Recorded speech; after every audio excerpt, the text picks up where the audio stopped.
This week, a software engineer who worked at Google for 18 years wrote an article that went viral. It said that the company is deteriorating and it may be soon irreversible unless some major changes are made. So we are going to cover what the letter said, whether these claims are true, and whether Google's new AI developments can save the company, because what this guy said is pretty bad. Now, this Googler was not just anyone. It was Hixie, one of the top engineers at the company who had worked on things ranging from HTML5, open source projects at Google, as well as the Flutter framework. His article had major critiques on the changes in the company culture that have happened pretty rapidly, and some bad things to say about the current CEO. So the starting point is that Google has set the standard for work culture and how things are done in Silicon Valley for maybe 10 or 20 years. Everything from the interview process to the perks to how the teams are configured and run, how outages work. Everyone's copying Google, or at least they were. And the first half of the article enumerates a lot of these things, including the transparency all the way from upper management down, which allowed for a lot of cross-collaboration, motivation, and clarity of vision in terms of where the company was going so everyone could get on board. But apparently, around the time when the company transitioned to Alphabet, when the new CEO, Sundar Pichai, came in, this changed. Quote, the transparency evaporated and the company values seemingly shifted from what benefited the user to what benefited Google, the company, all the way to just what benefited the manager making that decision. And now it's even to the point where no employee can even explain what the real vision of Google is. They even removed one of their famous company slogans, "Don't be evil." And according to the article, all Bay Area therapists with Google clients, those clients are saying that they're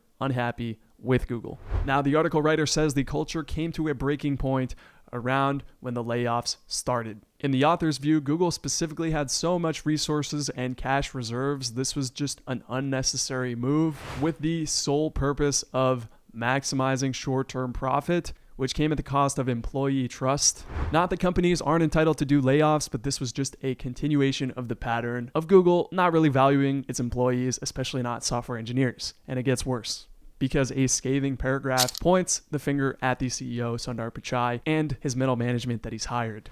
Allegedly, he has a complete lack of vision, and as they say, B players hire C players, and so on. The article writer had a specific axe to grind with middle management who allegedly treats engineers like commodities, didn't have the technical expertise to make good decisions or ask good questions, and this just led to complete stagnation of a whole organization. And traditionally, engineers were elevated to have a pretty high status within these companies because they are the lifeblood of tech. And the writers suggested remedy for all this, replacing the CEO, replacing a lot of the upper management while there's still time to turn the company around, because in the current state, the company is just attracting the wrong people from the outside, people motivated by money and not actually building stuff, the wrong kind of management, and just across the board, it's a bad situation.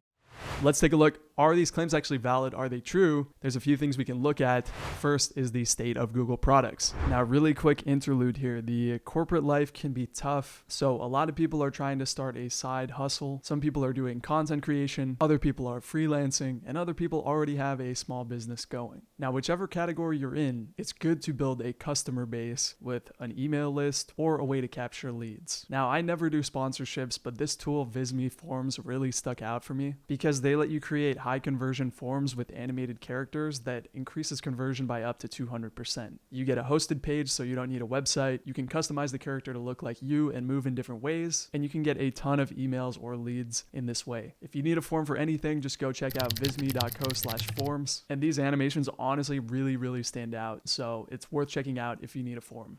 Now, if we're to follow the writer's logic and blame everything on the CEO, we can see that under Sundar Pichai, Google's basically created zero new impactful products. And you could maybe make a case for one or two, but when you compare them to the standards of Google's famous products, they're just not even close. This is a bit of a hard pill to swallow considering how much resources, data, and manpower Google has. And as for the current projects, well, they no doubt still dominate, but a lot of people are questioning the trajectory. Take search. Let's be honest. Search has not gotten better. In fact, it's probably only gotten worse over recent years with all the SEO spam, ChatGPT coming out as an alternative, and a lot of people who are younger are just literally searching for things on TikTok and getting an answer there, or adding Reddit to the end of their search query. Google Maps, it still dominates market share, but there is a growing contingent of people who say Apple Maps is better. And if you look at the flow of users, more and more people are switching over time. So over the coming years, it could become more competitive. But perhaps most importantly, a lot of people think that Google blew a huge start in AI, and it's hard to think otherwise. Because yes, with the aforementioned resources and data, why does Google's public AI Bard suck so bad compared to smaller companies? And it's not because they got a late start. A few years ago, an employee was ringing the alarm bells about an AI becoming sentient. And a few years in the AI world is a long time. And Google was actually the whole reason that Elon Musk funded OpenAI, because he had talked to Sergey Brin. They completely disagreed about AI safety. And so OpenAI was created as a competitor to Google. But if their public-facing ChatGPT competitor is any indication of internal status, things aren't going that well. Maybe unsurprisingly, most of the companies that seem to be crushing it, Midjourney, OpenAI, they are small, scrappy teams. Of course, they have a lot of funding, but this would indicate that even with unlimited resources, Google may very likely have a large lobby of decelerationist people wanting to slow things down, too much bureaucracy, and similar, which is really holding them back in the AI race. But to be fair, they could come out with something tomorrow that blows everyone away. So let's just see.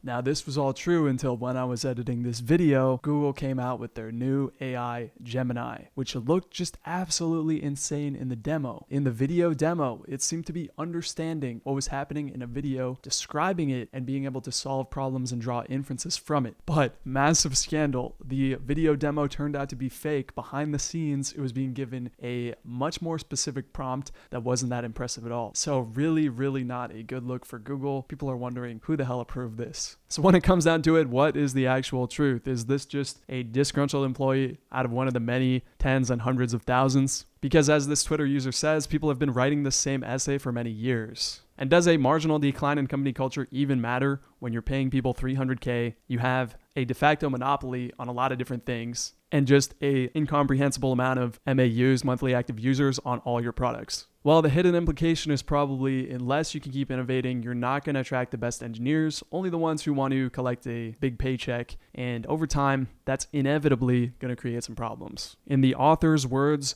these are people with lack of a moral compass who have inverted the values of Google that were about employee and user happiness and made it instead about self-serving interests, which at least the thesis says is a vicious cycle that is impossible to recover from. But we'll have to see. Maybe one key company acquisition, such as Microsoft's funding of AI, a new CEO to shake things up, which will possibly happen at some point. Maybe that alone will be enough for a second win, but if we believe the author, the clock is ticking. Thanks for sticking around till the end. If you found this interesting, consider subscribing. We talk a lot about tech, lifestyle, coding, and so on. So I will see you in the next video.